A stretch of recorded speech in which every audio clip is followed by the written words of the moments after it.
बंदूक और उससे निकलने वाली गोली, इससे जुड़ा इतिहास जो भी और जैसा भी हो वो हर बार खौफनाक ही रहा है।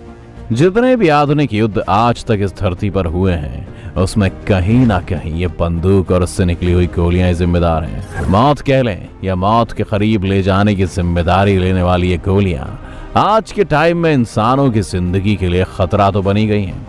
यही कारण है कि लोग शायद इसी का डर दिखाकर कभी कभी अपनी सुरक्षा भी करते हैं। लेकिन जो सवाल मन में बहुत ज्यादा पनपने लगता है वो ये है कि आखिर गोली में ऐसा क्या होता है कि उससे इंसान की जान कुछ ही समय में चली जाती है।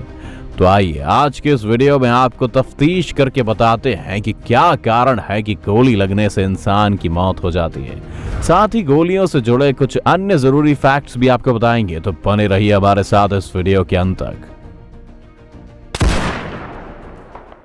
सबसे पहले बात यह कि बंदूक से निकलने वाली गोली कैसे काम करती है, तो इसके लिए हमें समझना होगा कि बुलेट असल में होती क्या है। तो दोस्तों, आप जो ये देख रहे हैं उसे ही लोग ज्यादातर बुलेट कह देते हैं, लेकिन ऐसा नहीं है। दरअसल इस पूरी मेटल बॉडी में बुलेट सिर्फ आगे का हिस्सा होता है जिसका आकार नुकीला होता है, और जो इस नुकीले हिस्से के बाद मेटल जैसा दिखता है वो असल में बुलेट ना होकर बुलेट केस होता है। अब आप सोच रहे होंगे कि इस बुलेट केस का क्या काम। तो दोस्तों, असल में इस बुलेट केस को आप एक तरह का लॉन्च पैड समझ सकते हैं और बुलेट को एक रॉकेट। अब इसके आगे का हिस्सा कुछ यूं है कि इस बुलेट को बुलेट केस में कुछ उस तरह से रखते हैं कि उसके बाद उसमें गन पाउडर भरने की जगह छोड़ी जा सके। गन पाउडर को अगर साधारण भाषा में समझाएं तो वो एक तरह का बारूदी होता है जिसका इस्तेमाल हम फायर के टाइम पर करते हैं ताकि एनर्जी जनरेट की जा सके। इसके बाद बुलेट केस पर पहले बुलेट और फिर उसके बाद गन पाउडर भरने के बाद अब उसे लॉक करने का टाइम आ जाता है जिसे एक पिन की मदद से लॉक किया जाता है। अब अगर इसके अलग अलग पार्ट्स के कामों को शॉर्ट में समझें तो सबसे पहली और इम्पोर्टेंट चीज यानी कि बुलेट का काम होता है किसी के शरीर में घुसकर उसको नुकसान पहुंचाना। उसके बाद खोखा यानी बुलेट केस की रिक्वायरमेंट होती है जिसमें गन पाउडर भरा जा सके, और उसके बाद पिन पॉइंट जिसका असली काम यह होता है कि ट्रिगर के टाइम पर जो फोर्स जनरेट होता है उसे अपने ऊपर लेकर अंदर भरे हुए गन पाउडर में स्पार्क जनरेट करने का। और अगर हम पूरे बंदूक और फायरिंग के प्रोसेस को समझें तो हम देखेंगे कि बंदूक को इस तरह से बनाया जाता है कि उसके एक हिस्से में बुलेट भरी जा सके, और इसी के साथ इसके अंदर कुछ ऐसा मैकेनिज्म किया जाता है कि एक भारी स्प्रिंग की मदद से इसमें ट्रिगर को सेट किया जा सके जो स्प्रिंग में मौजूद काइनेटिक एनर्जी को एक तरह से मैकेनिकल एनर्जी में चेंज करता है। यही मैकेनिकल एनर्जी या कह लें मैकेनिकल फोर्स होता है जो पिन पर जाकर लगता है, और पिन भी अपने ऊपर लगे हुए इस चोट से आग बबूला हो जाती है, यानी कि आग बाहर निकलती है। अब इसके बाद वो आग और गन पाउडर यानी बारूद का कॉम्बिनेशन ऐसी केमिकल एनर्जी जनरेट करने लगते हैं जिसकी वजह से वो बुलेट पूरे जोश के साथ उस बुलेट केस से बाहर निकलना चाहती है। और बुलेट की आजादी के इस पल में सबसे बड़ा हाथ होता है बारूद का, जो आगे लगे हुए बुलेट पर इतना फोर्स लगा देता है कि वो बुलेट केस से इतना तेजी से निकलता है कि उसके सामने आने वाले किसी भी ऑब्जेक्ट को वो चीरता हुआ आगे निकलने की कोशिश करता है।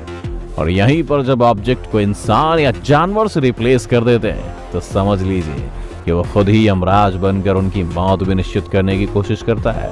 इसके बाद जो खोखा होता है वो बड़ी सरलता के साथ अपनी जगह से हट जाता है और बंदूक से बाहर निकलकर नीचे गिर जाता है। चलिए, ये तो हुई फायरिंग प्रोसेस की बात।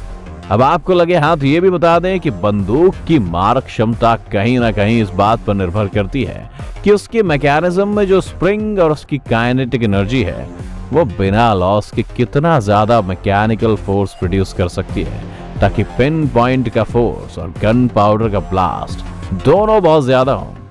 ये तो बात हो गई कि बंदूक से गोली चलती कैसे है। अब आइए आपको बताते हैं कि उसी गोली से किसी इंसान की मौत कैसे हो जाती है। तो अगर आप देखें कि गोली लगने से इंसान की मौत का मुख्य कारण क्या है तो उसका जो जवाब मिलता है वो ये है कि जब गोली इंसान के शरीर के किसी हिस्से में लगती है तो वहां का ब्लड सर्कुलेशन पूरी तरह खराब हो जाता है। क्योंकि इंसान का पूरा शरीर इसी ब्लड सर्कुलेशन की वजह से काम कर पाता है, इसलिए जो भी ब्लड शरीर के उस हिस्से तक आता है वो आगे ना जाकर बाहर निकलने लगता है। इससे दो बातें सामने आती हैं। पहली कि इंसान के शरीर में खून की कमी होने लगती है लेकिन अब यहाँ सवाल ये भी बनता है कि अगर ऐसा है तो क्या हम सिर्फ ब्लड को बाहर आने से रोककर बिना गोली निकाले उस इंसान की जान नहीं बचा सकते हैं? तो इसका जवाब है बिल्कुल नहीं, क्योंकि जो बुलेट इंसान के शरीर में घुसती है उसमें लेड का कंटेंट भी होता है, जिस वजह से वो कुछ ही देर में उस हिस्से में एक तरह के जहर को फैलाने लगती है, जो कि एक मेन फैक्टर बन जाता है इंसान की जान लेने का। इसके अलावा अगर गोली इंसान के किसी ऐसे हिस्से में लग गई जो काफी सेंसिटिव है, जैसे दिमाग या दिल, तो इस कंडीशन में तो सिर्फ ब्लीडिंग के कारण इंसान की मौत होना लगभग तय होती है। तो दोस्तों, ये था वो रीजन जिस वजह से गोली लगने से इंसान की मौत होती है। लेकिन क्या आप जानते हैं कितनी तेज चलने वाली इस बुलेट को महज 4 गुब्बारों में पानी भरकर रोका जा सकता है? सुनने में फनी लग रहा होगा, लेकिन इस फैक्ट के पीछे भी एक किस्सा जुड़ा है। तो दोस्तों, हुआ कुछ यूं कि एक वैज्ञानिक ने 10 गुब्बारों में पानी भरकर उसे एक लाइन से लटका दिया। उसके बाद जब उसने फायर किया तो बुलेट उसकी बंदूक से निकली तो उसकी रफ्तार करीब 1200 किलोमीटर प्रति घंटा थी।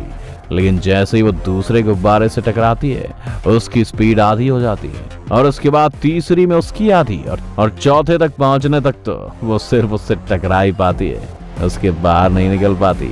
अब ये एक्सपेरिमेंट हमेशा काम करेगा या नहीं ये तो पता नहीं, लेकिन हम तो आपको यही सलाह देंगे कि बंदूक और गोली के मामले में रिस्क लेने की कोशिश बिल्कुल ना करें और इन सब चीजों से पूरी तरह से सावधान रहें। तो दोस्तों, ये था आज का हमारा वीडियो। आपको ये वीडियो कैसा लगा हमें कमेंट करके जरूर बताएं। अगर आपको आज की हमारी वीडियो पसंद आई हो तो इसे लाइक करने के साथ साथ अपने दोस्तों और रिश्तेदारों के साथ शेयर जरूर कर दें। अगर आप ये वीडियो YouTube पर देख रहे हैं तो चैनल को सब्सक्राइब करके बेल आइकन दबा दें, और Facebook पर अगर आप ये वीडियो देख रहे हैं तो Facebook पेज को जल्दी से लाइक करें। फिलहाल के लिए इतना ही, अभी के लिए दीजिए हमें इजाजत। आपसे मुलाकात होगी अगली वीडियो में। शुक्रिया।